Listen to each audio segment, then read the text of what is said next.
Alrighty, everybody, it is currently Friday, November 7th, 2025, and I'm coming at you live from my bed, my sweaty bed that I've been awake in for 4 hours because my goddamn roommate won't stop playing fucking Apex Legends.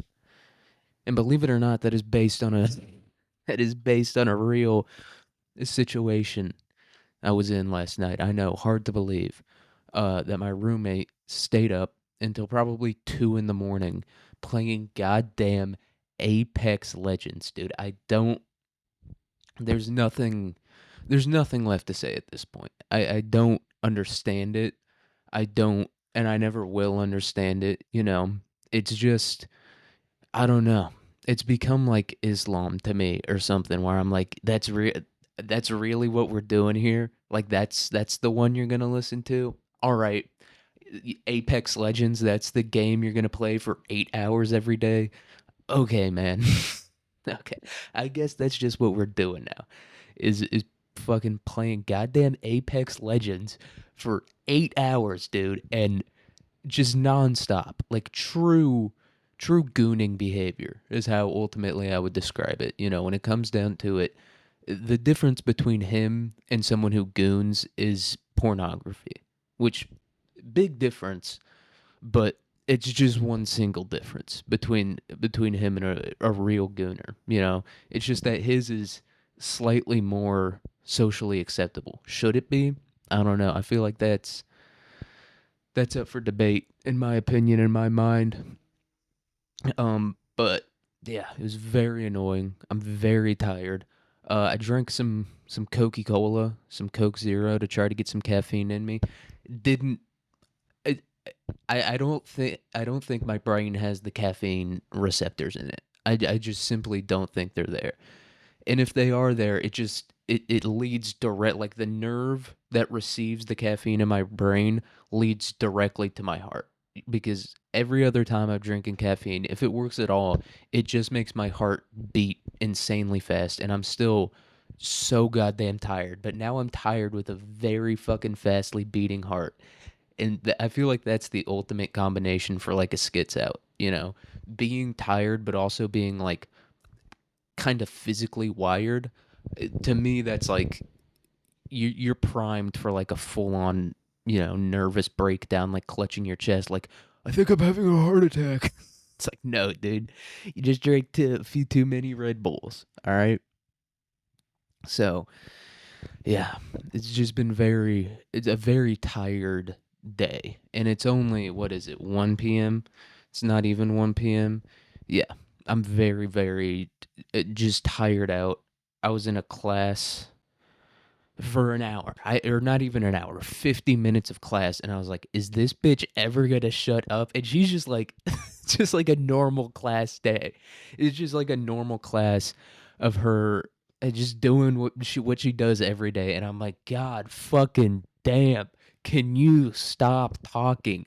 Just because I'm like a tired little bitch, dude. And you know this is one of the reasons I feel like I have to be grateful that I'm an incel.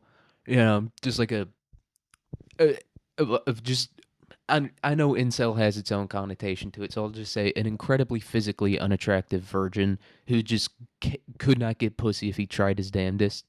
Um, I I have to be thankful for that, and the reason for that is I could never be a parent, at least at this age, dude. I don't know if I'm definitely not growing. That's that's I'm still 5'5". I'm like, I sleep 20 hours a day, and I haven't gotten any taller, so it's clearly not that I'm growing. I don't know. I'm just tired all the time. I don't do drugs. I haven't smoked weed in like 2 3 months. I haven't drank in forever. I don't know what it is, but I'm constantly tired, and it's probably because I'm starving myself. But whatever the reason for it is, dude, when I am tired, I am just completely unable to operate. Like, I already forgot what I talked about 4 minutes ago at the fucking beginning of this episode. Just because if I get a minute less sleep, if I get a minute less sleep than 8 hours a night, 9 hours a night, I'm fully like, all right, well, we're just not going to be doing anything today. Um, and so yeah, that's why I have to be grateful that I'm a virgin and that I would say pretty much universally incapable of just having sex with a woman. Like that's not an option that's available to me, and it probably won't be unless I get money. Probably not gonna fucking happen either. So, so I have to be grateful for that. Because like I said, I'm not growing. I guess I am young, in my early 20s, but I still the puberty's done. I've grown as much as I'm gonna grow. Uh, there's no reason for me to need as much sleep as I do, and yet I sleep that and more every single night. Uh, and so yeah, I'm grateful. I'm grateful that I because a lot of people they worry about the money when you get a bitch pregnant. Yeah, I mean that sucks, but you can always just work more. I don't know. I am kind of a neat, I don't really work that much, but I do feel like I could pull that off. For me, it would just be the tiredness of it. Just and I know that doesn't last forever when you have a kid. I know it's like after like, you know, probably 2 or 3 years, you can kind of, you know, get a full night's rest, or maybe even sooner than 2 or 3 years. I really don't know, but uh, yeah, to me, in just like the way I operate, I couldn't have it. I couldn't have like the lack of sleep. Like a lot of people are like, how could you ever shake a crying baby? And it's like, dude, sometimes I'm not excusing it. I'm giving you a reason why. Just being that tired, you know, just all the time and just hearing this thing cry all the time. And it's just like this like that's honestly what I felt like with my roommate last night. I was like, I just wanted to pick him up and shake him and be like, why do you keep making fucking noise? I'm trying to get fucking sleep here. Like that's fully, I felt that in the moment of just being like, I want to shake this motherfucker and just like give him a fucking permanent brain injury. And that's my mom was trying to say like shaken baby syndrome isn't real or whatever. She tried to say that. And she was like, no, there was a scientific study. And I was like, babies don't have necks. Or right? It's just a head and there's just like a string of fat basically that connects a baby's head to its body. There's no muscle. They really don't have like a young baby does not have any fucking like muscle, especially in its neck.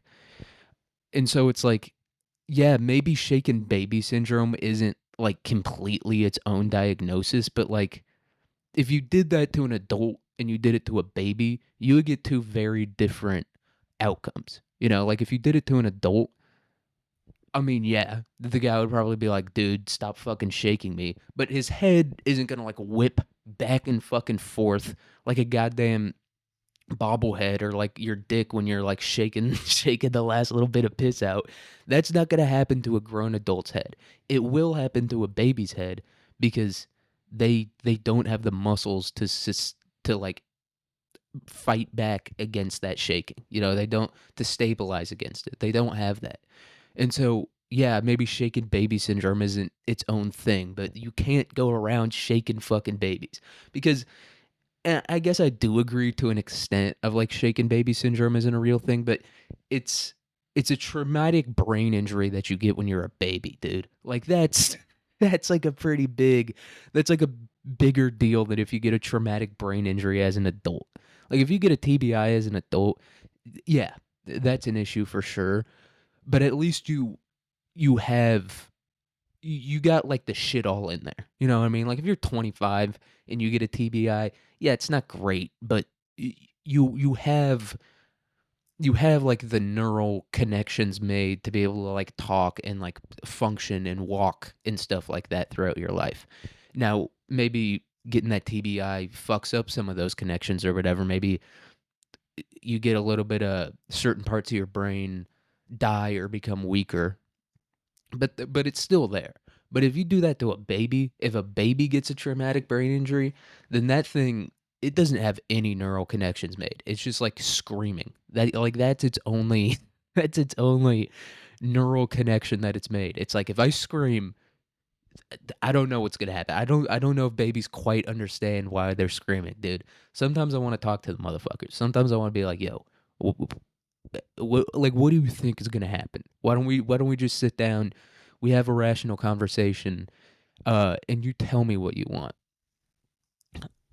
So, shaken babies, it's just like a specific name, for a traumatic brain injury that you get when you're an infant. And there's really not a whole lot of other cases in which like an infant is going to get a traumatic brain injury other than, a parent or an adult just like shaking the shit out of it, right? Like that's the motherfucker isn't going to play football. I don't know, maybe a car crash, but I guess I don't know. I feel like if a baby gets in a car crash, it's just dead immediately. Like I said, look, not to put a damper on things, but I feel like those baby on board signs are kind of like, I mean, dude, if it's bad enough to where you can't get out and like grab the baby yourself, I don't know. I guess it's in a different part of the car, but it might be time to say goodbye. It might be, let's not waste the firefighters' time with this one or the EMT's time with this one because I don't know. It can't, it just doesn't have like the muscle to support itself from like having bad things happen to it in such an instance. So I really do think shaking a baby is the only way to give it a TBI, like a good old TBI. I don't know. I could be wrong. If your baby has a traumatic brain injury, tell me how that happened, dude. Did you just drop it? I guess. I don't know, but I feel like a lot of people get dropped when they were kids and they're not like, oh yeah, like living in a fucking, strapped into a wheelchair. Not even in a wheelchair, like strapped into a fucking wheelchair so that they don't freak out and start like pulling shit off the walls and stuff. But yeah. It's not like we can study this. That's the other thing about shaken baby syndrome. It's not like you can be like, I need your baby, and we're gonna shake the shit out of it, and we're just gonna see what happens here, right? I guess you can test on a baby that's already been shaken, like CPS takes it, and doesn't immediately sell it into sex slavery like they sometimes do, but like CPS takes your kid and it's like someone who actually cares, and then they go to the scientist, but it's I don't know. And we just don't understand the brain enough. Like everybody's talking about, especially when it comes to sports like the UFC and like football and stuff like that, and they're like fucking concussions, blah blah. And it's like, dude, the people who research this shit for their entire lives don't know what the fuck is going on. You certainly don't. Like this is their area of expertise. All they do is fucking think about brains, which that's a crazy job to have. That's an insane job to have of just thinking about what's making you think is fucking insane. Like a lot of people who do math that uh has that like deals heavily with like infinity and stuff like that. Like a lot of those people go insane. I feel like people who just like study brains all day, I feel like a big number of those ones probably go insane too, because and look, this is coming from my perspective, and I'm very dumb, and I'd never be able to be like some sort of neurobiologist or whatever. But when I learned about quantum physics, and I did the quantum physics episode, I was granted I was skitzing out a little bit because I was very tired, but I was like freaking the fuck out because it's like I don't even know how to describe it. I was just like freaking the fuck out, being like, am I here? Am I not really here?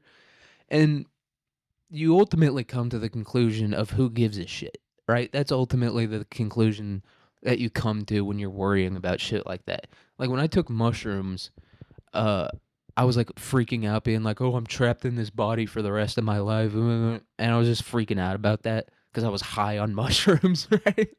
Like when you get high on mushrooms, you're probably going to freak out about some stupid shit. And then eventually, though, you come to the conclusion who really gives a shit? The fuck am I gonna do about it, right? That's the conclusion that you come to. It's like if someone else figures it out, if someone else figures out how to switch my body out or whatever, I don't know, cool, I guess. I definitely won't be doing it, but it's cool that you figured that out, how to like transfer consciousness and stuff. I'm not playing that shit because I don't fucking. I don't trust you enough for that, dude. I don't trust other people driving next to me on the road.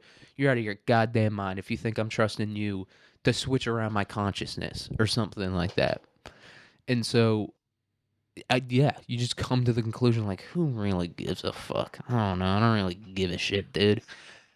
But I feel like you don't have that luxury if you're like a scientist who is studying the human brain. You don't have that luxury of being like, who gives a shit about this? It's like you give a shit about this. This is your job. You chose this profession. You chose to give a shit about this, right? So you don't really have that luxury. Same with like the infinite math thing. You you figure out this is fucking insane, but you don't have the luxury of being like, but a one semester college class. What the fuck happened? I swear to fucking God. All right, my mic got fucked up, but whatever. Yeah, but like I was saying, it's not like it's a one semester college class where you can be like, fuck it. I'm not gonna have to worry about this shit soon anyway. It's like, no, dude, this is your entire life. This is right. This is your entire life's work.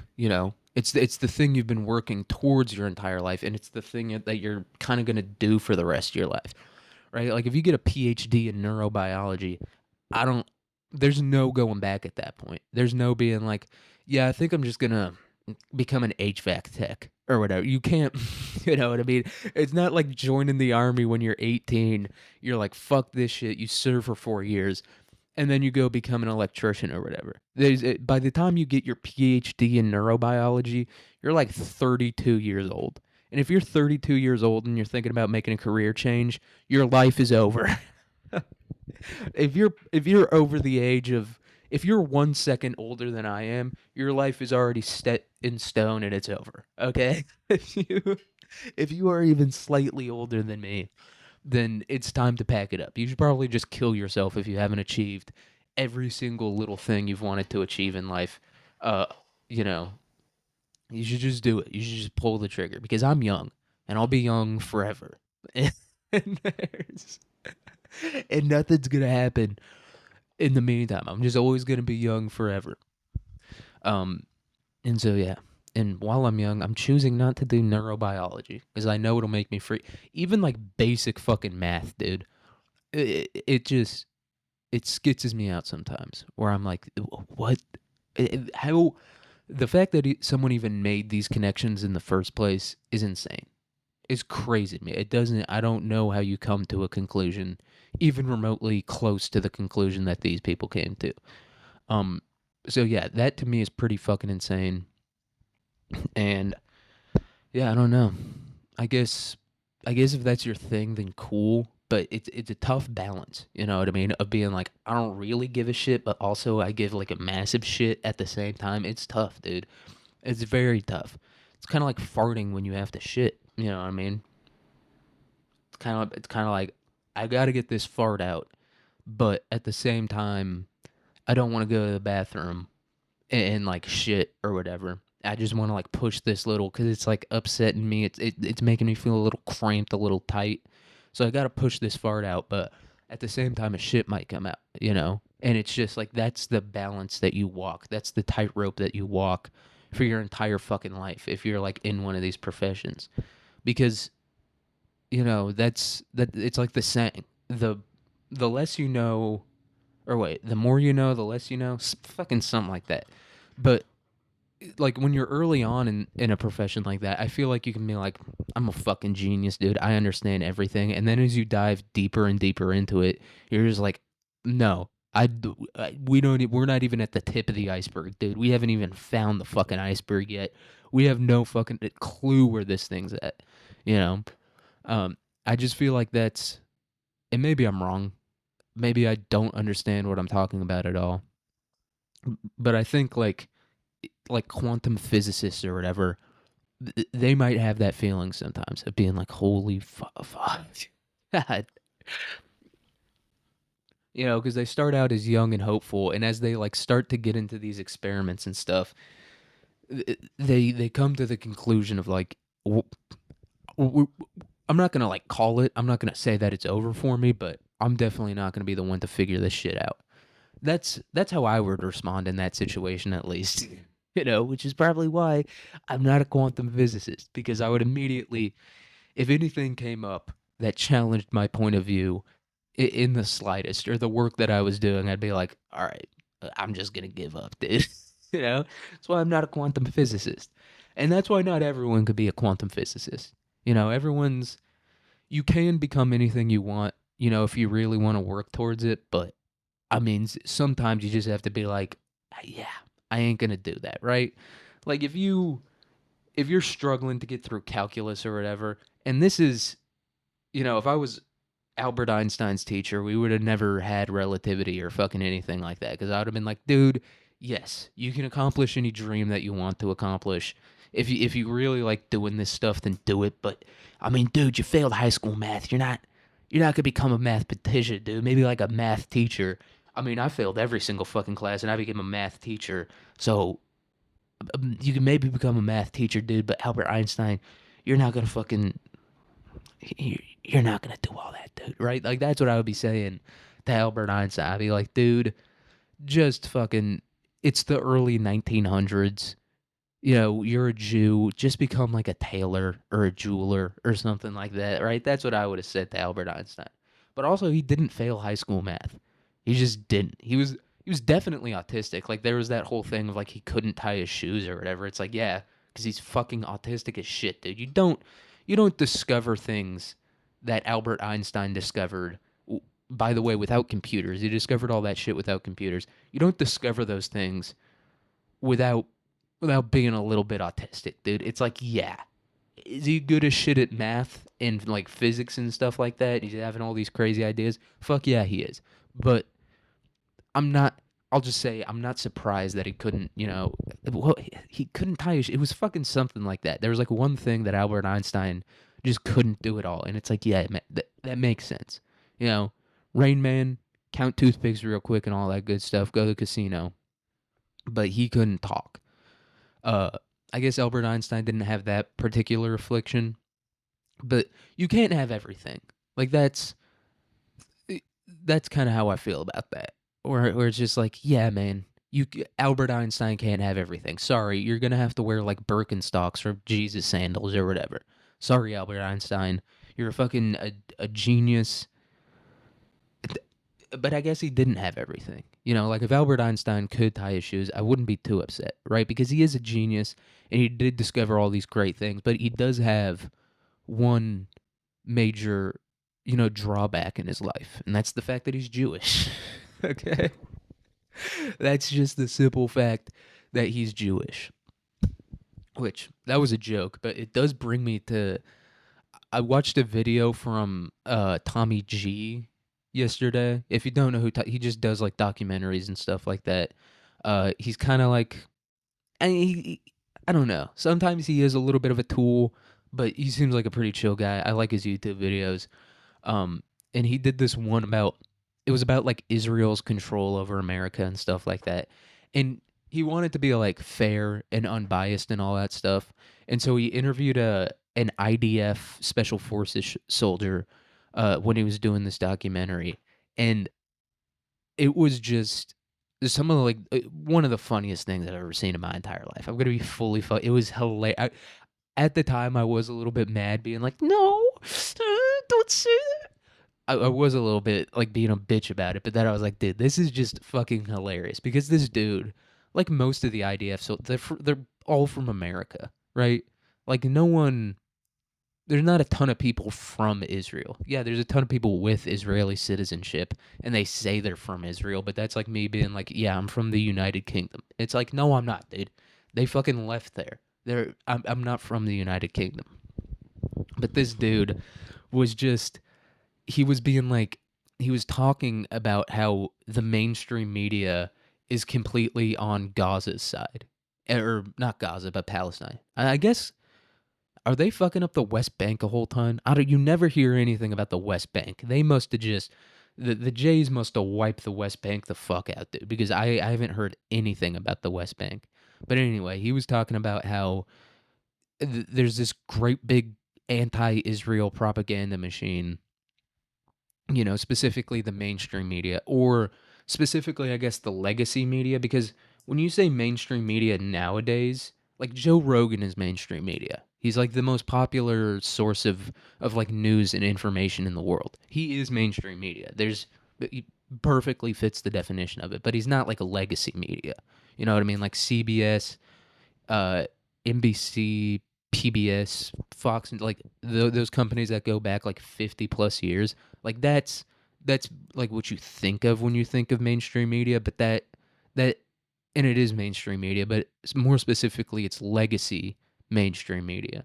But anyway, this IDF soldier, it was just so funny that he was like, no, the it's actually Hamas who controls the news.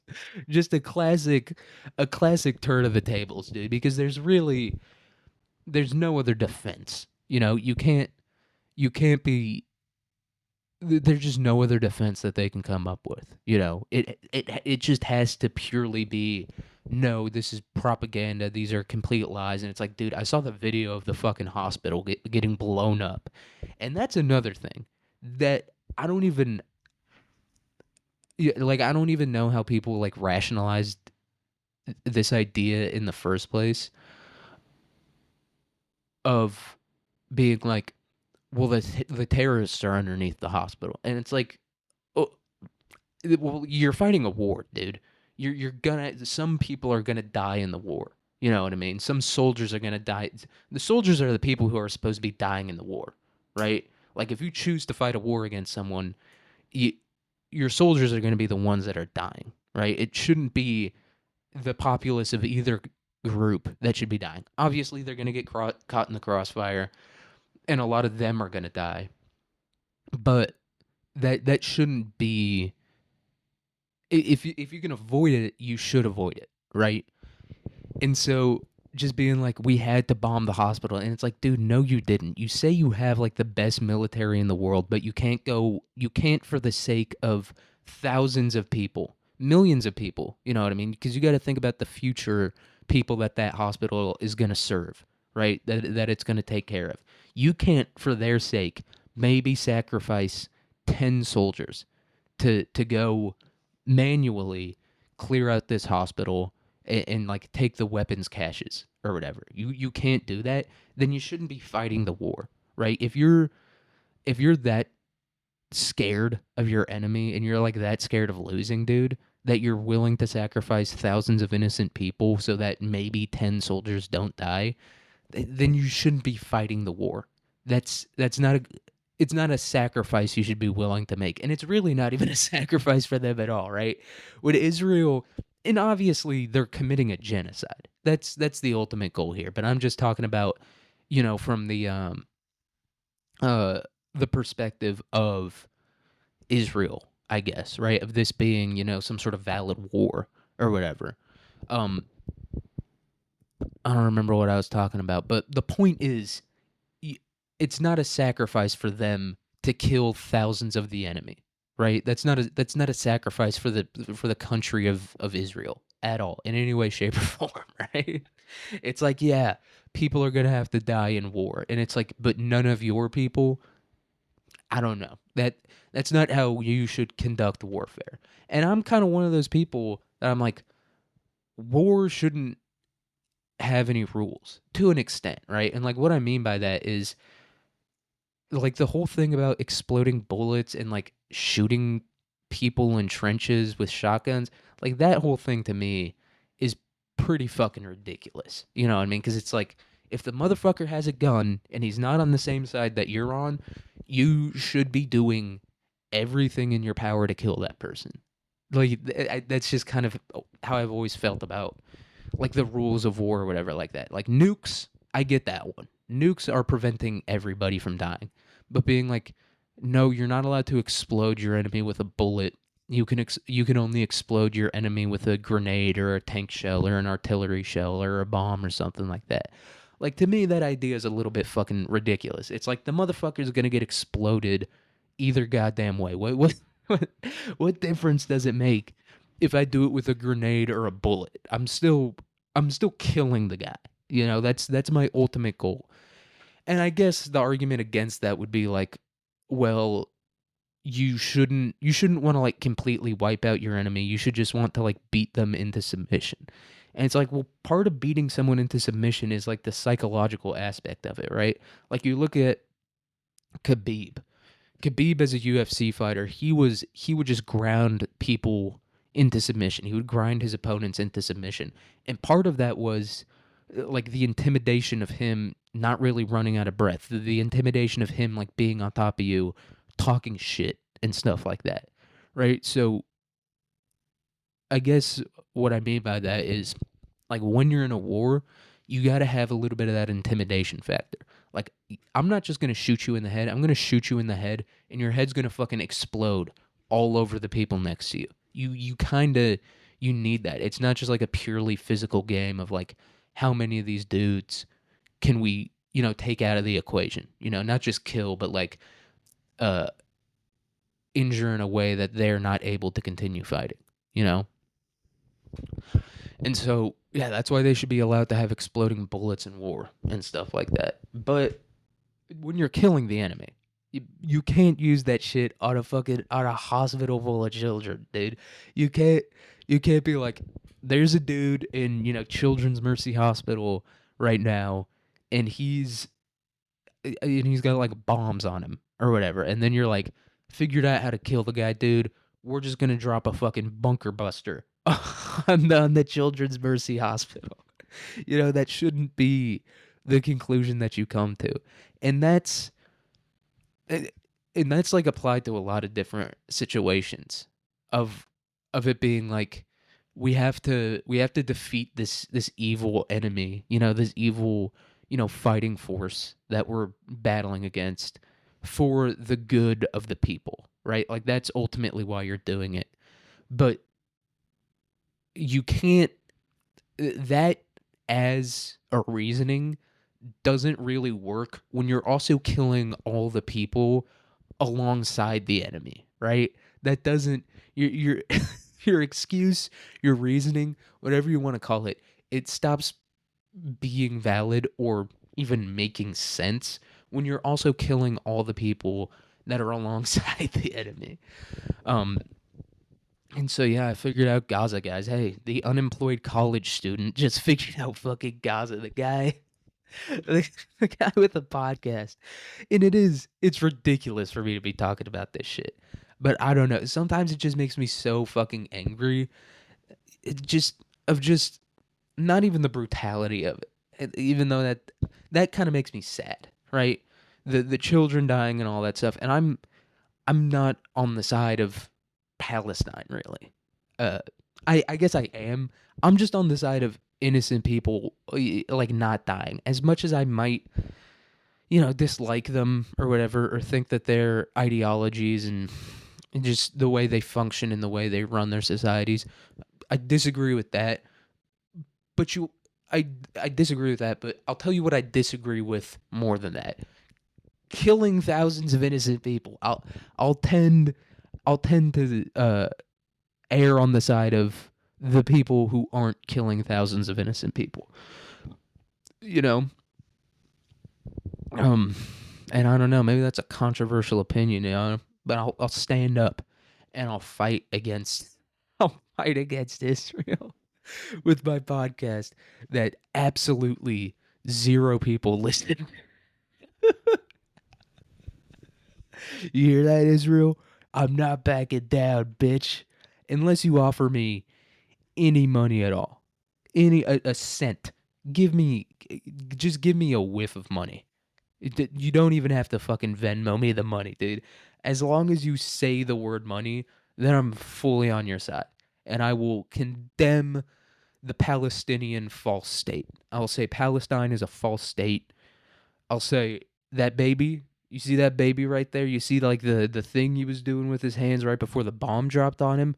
That was a Hamas symbol. That baby was a member of Hamas. The people in that food line, they were members of Hamas. I'll say it. I don't give a shit. just offer it to me. Just wave it in front of my face, dude. Everyone is Hamas. Everyone, dude. I'll go full like schizophrenics who think that like everyone is a Fed that's following them and stuff like that.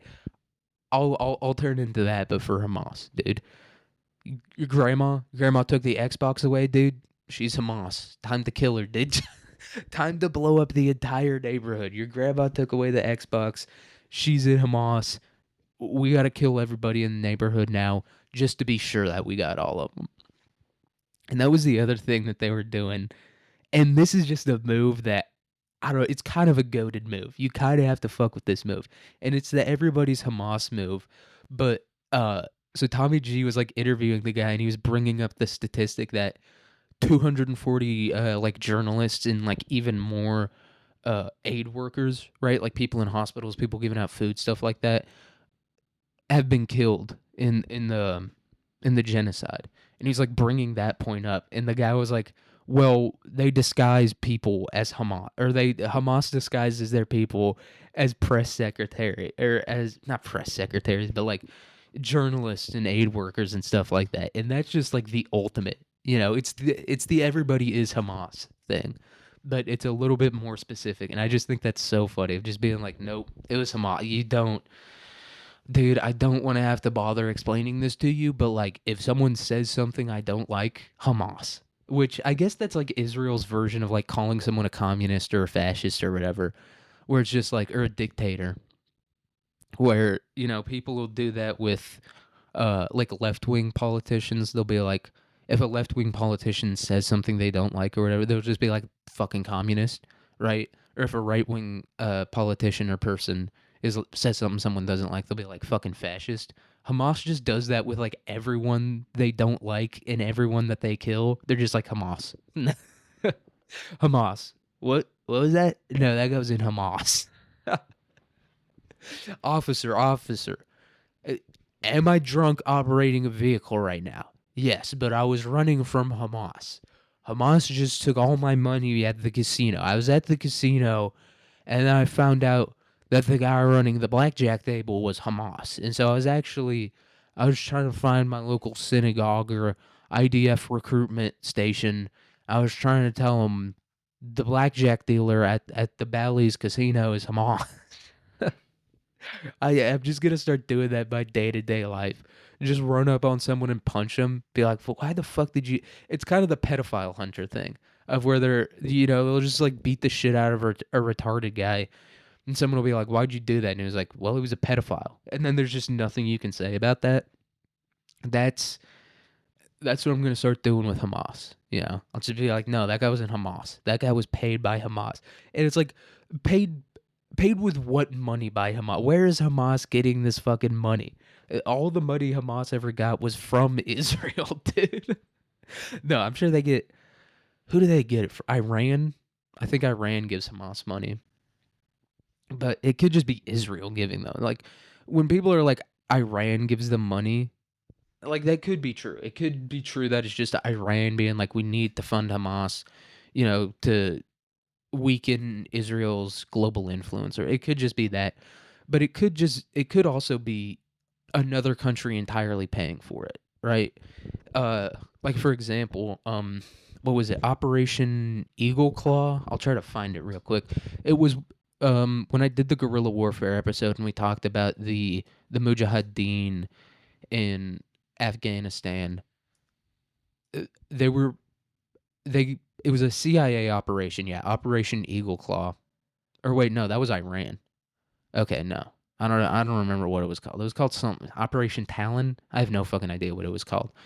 It was called I think it has something to do with the fucking eagle. All right, get off my ass about this shit, but um they said that the Mujahideen, the main way that they were getting funding was from Saudi Arabia, but then we come to find out it was just America like gave Saudi Arabia a bunch of money, and then they were like, "Now you give this to the fucking Mujahideen." So they were like, "Nope, wasn't us that gave them money. It was actually Saudi Arabia." So that could be what's going on with Hamas, or it could be Iran. I don't know. I don't know what Iran's up to, dude. I go back and forth on Iran a lot, because some of the baddest bitches in the world are from Iran, but I don't know. Also, at the same time, they're a little bit gay, you know. The just like their whole And a lot of the Muslim countries are like that. You know, they're kind of gay, like the Nazis were gay, where it's like we are the chosen people and we will rise again and blah blah blah, and God looks down upon us better than He looks down upon you, and we will conquer the entire world. You know, and you just get a little bit sick and tired of it, of just being like, dude, there's been a million people who thought that, and none of them got them right. And then obviously their excuse is like, well, because they weren't God's chosen people, you know. And that's kind of what the Jews and the Muslims have in common, you know, where they just both believe that like they are the ones and that everyone who isn't them has got to go, you know. That's like the one thing they have in common. Um and that's just why they love fighting, you know what I mean? The Muzzies just they love fighting. They're always looking for a fucking excuse. They're like America was talking shit about us, dude. Time to kill everybody there. Hey, America, look, we are ISIS and we control 2 towns in fucking, you know, northern Iraq, but we're coming for you and we're gonna fucking destroy you. But once again, that could just be like pure propaganda, you know, America, Israel funded bullshit. I don't really know. But they do seem like the Quran does seem to have that fighting spirit in it of being like, dude, you're the fucking man. You're meant to inherit this earth. Go take out the enemy. You know, it does have a little bit of that feeling to it. And the Bible does have that a little bit, but it has that whole thing about like how the meek shall inherit the earth. There was like a few hundred years there where like they kind of forgot that part of it. You know, they kind of forgot the part about Jesus being, you know, non-violent uh in converting people and, you know, trying to correct their behavior for the most part. Obviously, violence has a time and a place. But there was a few hundred years there where the Christians kind of forgot that fact. But in their defense, they did that shit like 500 years ago or whatever. Not 500, maybe like 1 or 200 years ago. But still, you know, like that's the thing that people will always say to defend, you know, some of like the terrorist activity going on in the Middle East and, you know, Africa and stuff like that. Well, they'll be like, Christianity had, you know, that phase too. You know, Christianity went through those same things. And it's like, yeah, dude, Christianity went through that shit when we were like, when we thought that you would get a disease if you smelled a body, right? That's that the Christianity was going through that phase when people were still like believing in witches, and it was like a widely believed scientific fact that like witches were real and stuff like just like across the world, right? That's when Christianity went through that phase. Those motherfuckers have iPhones, dude. The Taliban is out here gooning on TikTok and then going out and enforcing Sharia law and stuff like that. You know, um, but yeah, I think that's, you know, that's why the Jews and Muzzies love going at each other. You know, it's not just uh like the rivalry of like monotheistic Abrahamic religions. It's not just that. It's also they've got that fighting spirit in them of being like we are God's chosen people. In Islam, to a far lesser extent than Judaism, but they still have that a little bit where it's like, you know, kill and tax the infidels and stuff like that. They still have a bit of that. Not as much as the Jews, but enough. And they just have so many more people that they can kind of enforce that a little more than the Jays can. You know, the Jays can't come right out and just be like, our plan is to take over the whole world because or at least control the whole world because we're God's chosen people. All right, there's not enough of them for them to have the confidence to say that, you know. But the Muzzies, they got over a Billy now, right? What is it, 1.2 Billy, something like that, and more every day. Now, granted, you know, you look at the quality of that Billy, it's not the best Billy. You know what I mean? It's not the best Billy. Like Pakistan, that's that's one of the biggest Muslim countries. It's probably the second biggest. Number one is Indonesia, and then I know India's second, but Pakistan's probably third in terms of the amount of Muslims that they have. You know, Pakistan's one of their top three. And Pakistan has like a 60% rate of like inter cousin marriage. Like for every 10 marriages in fucking in Pakistan. 6 of them are cousin marriages and stuff like that. So the Billy that the Muzzies got, it's not the best Billy. You know what I mean? I feel like the Christians have a pretty solid Billy, you know? I think it's 1.5 bill. But they got a a pretty solid Billy. I'd say a better Billy than the Muzzies have, you know? You got to think, who do the Christians got? All the Latin Americans. Eh, that's a good. I'd say that's a good one to have. You know, they do got a few countries, populations that you're kind of like not the best represent. Like South Sudan. South Sudan is a majority Christian country. They've got a few others in Africa, but other than that, other than those like really shitty, like the worst countries in Africa, I'd say the Christians got a pretty solid Billy. You know what I mean? The Latins, it's a great group of people to have on your side. Those ones in Africa are a great representation. You know, I'm not saying about, inherently the people, I'm not saying people from, like, if you're just like South Sudanese, um, genetically, that's not good. I'm just saying, in terms of like representation of the countries that are kind of like under the domain of Christendom, uh, South Sudan, I love you guys. Did that episode about you. I'm rooting for South Sudan. You know, Sudan is in a very shitty situation. I don't know too much about Sudan, what's going on there right now. Kind of seems like what's happening to them is kind of what happened to South Sudan a little bit, maybe a little bit. Kind of what Sudan did to. I'm not saying it's justified. I'm just saying Sudan might be getting the South Sudan treatment right now. Um, but yeah, love the Sudanese or the South Sudanese boys, but just not.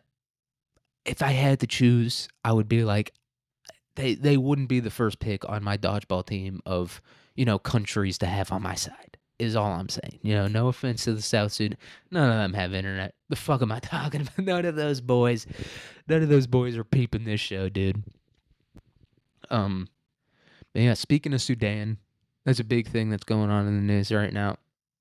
It's just, I don't know, the fact that people are like still surprised by that. You can be outraged by it, certainly. You should be angry that Saudi Arabia is doing that stuff right after the Riyadh Comedy Festival, dude. Oh no, are you going to apologize now? Fucking, you know what I mean? Whatever shitty comedian went there. I don't know. I'm trying to think of like a shitty comedian who was there. A lot of them are pretty mediocre, but yeah. Riyadh was like, we're going to have Bill Burr perform, and then right after that, we are going to commit a genocide in the Sudan. And then they will be like, no, they are not committing real genocide. And this is Russian. How do you do a Middle Eastern? It's kind of Indian. Middle Eastern is kind of Indian and Russian mixed together. But anyway, they're like, dude, don't worry. Bill Burr just performed at our comedy festival. We can go commit this genocide real quick. All right? Hey, we can go do that real quick. All right, but we are going to get into our first article of the day. This is from NBC News. I just want to say who we're getting this article from at the beginning of every article, just so you can know, the biases, potential biases. Not saying everything NBC does is biased, although yes, it is. Everything every news source puts out is biased. If it's written by a person, then it's biased. If it's said by a person, then there's bias to it. Whatever. I don't mean to be one of those people. That's like art. All art is inherently political or whatever. I don't mean to be one of those, but those people are annoying as shit and they're kind of wrong, but they're not completely wrong. I'll say that about the people who say all art is inherently political. All right. So this article is Trump administration asks for emergency pause on judge's order to fully fund SNAP. The administration has said it cannot draw from money set aside for child nutrition programs known as Section 32 funding to pay for SNAP during the government's shutdown. Why not? And this is just, it just makes me so fucking angry. It's like, dude, we're America. We're number one, and we can't feed the kids. It makes me incredibly upset, but whatever. The Trump administration on Friday asked a federal appeals court for an emergency pause on a federal judge's order to fully fund SNAP benefits this month. U.S. District Judge John McConnell ordered the administration on Thursday afternoon to deliver payments in full to states by Friday, chastising it for the delays he said have likely caused SNAP recipients to go hungry. Um, this would be the easiest win for Trump of all time, or just the GOP in general. They could look. People still have a short attention span, but if Trump just like paused construction on, his solid gold ballroom that he's building, and said, "We're gonna use that money to pay for SNAP," and he always talks about how he's paying for shit himself. He can do it by himself or whatever. And by the way, he's not. Trump isn't the one paying for the ballroom. He gave tax cuts to, or he gave tax breaks to like Google and a few other companies, and they're paying for the ballroom. But if he just took that money and like even like one state, just choose, or maybe a few states, one big one or a few little ones, and he gave that money to them, redirected it somehow. I don't know exactly how it works, but to pay for SNAP benefits, he would 100% ensure the future of the Republican Party. This is a slam. The easiest win they can get is right here, right now. And they're just refusing to do it, And people, blame the Democrats, blame the Republicans, whoever. You got to look at this as an opportunity. Whoever is the one that gets the people their food, that's probably gonna be the people who at least, I guess they just had the midterm elections, but probably in the next election, that's probably one of that's gonna curry you a lot of favor. If you're the ones who fed hungry people, fed hungry children specifically, that's a slam dunk win. Especially if you're the individual who did it. Oh my God. You're going to be able to insider trade in Congress for the next fucking 50 years, dude. But I don't know. I guess they're just refusing to do it. And maybe they can't, but I don't know. I don't know if that's true. There's got to be a way. Or you maybe don't necessarily funnel the money through EBT and stuff like that, but like you spend $200 million or however much to open up like a big food bank or something, or like supply a bunch of food banks throughout the country. Like if one of these people did that, not even to 100 million, you would make your money back tenfold by being able to be elected into Congress for the next, however many years and do insider trading there. They would make so much fucking money, and they would ensure the future of their party as a whole, right? For every single election after that, the party would continue to nominate you. It just feels like a slam dunk win to me that no one's, or pool the money together. I don't know, but the Trump administration said in a court filing on Friday morning that because of the government shutdown, there's only enough money to pay partial benefits in November. The administration agreed earlier this week to use $4.65 billion, that's a lot, in contingency funds to cover about 65% of the benefits that eligible households would ordinarily receive. And that's more than enough. If Trump was able to do this, that would be more than enough. These people are getting so much fucking food. I hate to be one of those people, but they are. They're getting so much fucking food. Should they be getting food? Absolutely. Should they be getting this much food? I don't know. I feel like 65% is more than enough. But right, so they're going to give 60, but it has argued that it cannot draw from additional funds set aside for child nutrition programs known as Section 32 funding to fully fund SNAP because doing so would take away resources from other programs like school lunches. This is a crisis to be sure, but it is a crisis occasioned by congressional failure that can only be solved by congressional action, the administration wrote. I mean, yeah, this is just a great play. Great play by the Republicans. I was saying whoever's going to be the one to feed the people, they're going to be the ones who are the most well-liked. If Trump can spin this into the Democrats are, holding up Congress and, extending this government shutdown and all this stuff by refusing to compromise, and then I, move some shit around being the genius that I am and was able to get people their food. If Trump can pull that off, yeah, they've got it. But he's got to pull it off, and he's got to do it in a convincing way. which I don't think he's going to do. And, he's also battling against like the Israel stuff and the Ukraine stuff and all the other, tariffs and the fact that he was the one who caused this in the first place. But people will forget about all that if he can get them their food. All right, let's read a little bit more. So, the court should allow USDA to continue with the partial payment and not compel the agency to transfer billions of dollars from another safety net program with no certainty of their replenishment. I actually agree with them on this one. 65% is more than enough. It's not 65% of the people. All the people are still getting their shit. It's just 65% of the original amount they would have gotten, which that is more than enough. It's maybe not for every single, but for the most part, you're going to be able to get by. Food, yeah, it's going to be a little bit of a concern, but it's not that bad anymore. You have the money here. So I actually kind of agree with them on that. And you got to have that money. You got to have it saved away. So the back and forth over SNAP funding has persisted for weeks. First, the Department of Agriculture said that SNAP funding would not be distributed in November as long as the federal government remained closed. However, the progressive legal advocacy group Democracy Forward challenged that plan in a lawsuit, prompting McConnell last week to order the Trump administration to distribute benefits as soon as possible. Who's going to be the one that's able to spin this into I did it, right? Because obviously the Republicans, Trump specifically, he has the advantage of the one who's actually sending out the money to, the people. He has that benefit of being able to say that. But the Democrats have the benefit, it's going to be a little bit harder for the Democrats, I think.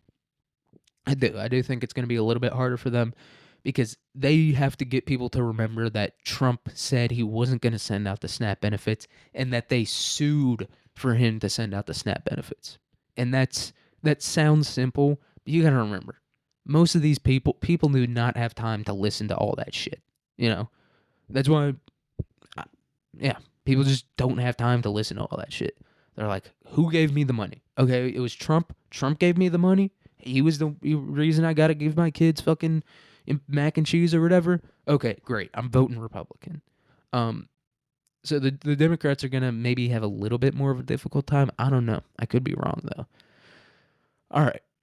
And here's our next article, once again from NBC, but this one's not political. I'm sure they'll spin it into something like that, but this is about the UPS plane crash. So, young mother among those missing in UPS plane crash. Megan Washburn is one of two employees of Grade A Auto Parts who haven't been found or who haven't been heard from since the crash on Tuesday, according to the owner, Sean Garber. Watch this video. If you've ever, I've seen the clip. I've seen the video of the dude who's driving the truck watching it. You didn't find her not because she's not dead, but because she's so dead that you're never going to be able to find her. That lady got hit with the boom shakalaka. That was a full-on, just a fireball. She got hit, nasty. She got eviscerated, dude. Can jet fuel melt steel beams? I don't know. Can it burn a body into ash? Yeah, I think it could do that, dude. You could do that with like a steak on your stovetop. Jet fuel can do that to a person. That lady is gone, gone. And I don't mean just dead. I mean physically. What was once a part of her is no more. What physically made up her brain and her body, it doesn't exist in any recognizable way anymore. Even from like a chemical standpoint, it is no longer recognizable. That was a fucking nuclear explosion. So Garber also confirmed that another employee, John Laux, 52, who works as a heavy equipment operator, is missing. God, these poor people. It does. They died. Sucks for them. I don't know. You can't be sad about every person that dies. I know people are going to be like, oh, well, you're not empathetic or sympathetic. It's like, dude, you have to draw a line in the sand somewhere where you're like, I'm not going to, cry over this person dying. It really sucks that they're dead. but I'm just not going to think about it too much because it just doesn't make sense. All right, I was going to have one last article, but fuck it. We're almost at the end anyway. Um, I guess final thoughts. Apex Legends is maybe the most retarded game of all time that I've ever seen a human being play with my own two eyes. Um, and, you blame it on the Jews. That is a song I've been trying to work on. I sung that one song, I'm a chud, I'm an incel. Sang that one, came up with that one. I've been thinking about working on a song. You know that song, Blame It on the Jews, blame it on blame it on the alcohol. I've been thinking of how to write one of those, but with the Jews. Blame it on the Jews. Um, blame it on the Hebrews. But I can't figure out how to do it without saying a slur, which I don't really give a shit about, but I know other people get really mad about that stuff. I guess that's the point of a slur, but so I haven't been able to cook that one up yet. But either way, I hope you guys have a good day, a good week, a good year, a good life. Better go record this other episode, and I'll see you guys there. Peace.